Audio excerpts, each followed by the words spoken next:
A été transféré du port d'Ashdod vers Ksiot. C'est une prison israélienne du sud du pays, dans le désert du Negev. Et dès ce matin, eh bien, ils sont interrogés un à un sur leur motivation, sur leur provenance, sur leur appartenance éventuelle à des groupes hostiles à Israël. Ils vont être ensuite expulsés. Alors, selon le journal Haaretz ce matin, eh bien, la Turquie devrait envoyer des avions vers Israël. La Turquie qui entretient des relations diplomatiques avec Israël, mais des relations extrêmement hostiles, extrêmement houleuses. Une bonne partie des militants, de la centaine de militants arrêtés, sont de nationalité turque, mais la Turquie devrait également embarquer à bord de ces avions des militants qui ne sont pas de nationalité turque et qui seront ensuite eh bien, envoyés vers leur pays respectifs.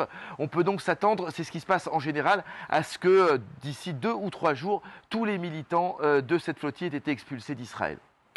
Stéphane, cette vidéo, elle est très critiquée, cette vidéo de Ben Gvir. Est-ce que ça marque en quelque sorte le début de la campagne électorale en Israël ?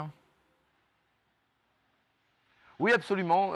Effectivement, vous savez qu'en même temps que Itamar Ben-Gvir a bien diffusé ces images qui ont fait scandale dans le monde entier, eh bien, la Knesset votait en première lecture sa propre dissolution, c'est-à-dire vraisemblablement la perspective d'élections d'ici 3 mois. On estime qu'elle devrait se tenir fin août, début septembre. Et effectivement, donc la campagne peut démarrer désormais.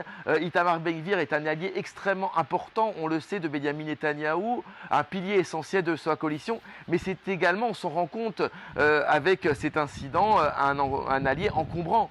Puisque Benyamin Netanyahou a été extrêmement en colère après avoir vu ces images qui le mettent dans une position très délicate, y compris, vous l'avez dit, par rapport à ses propres alliés.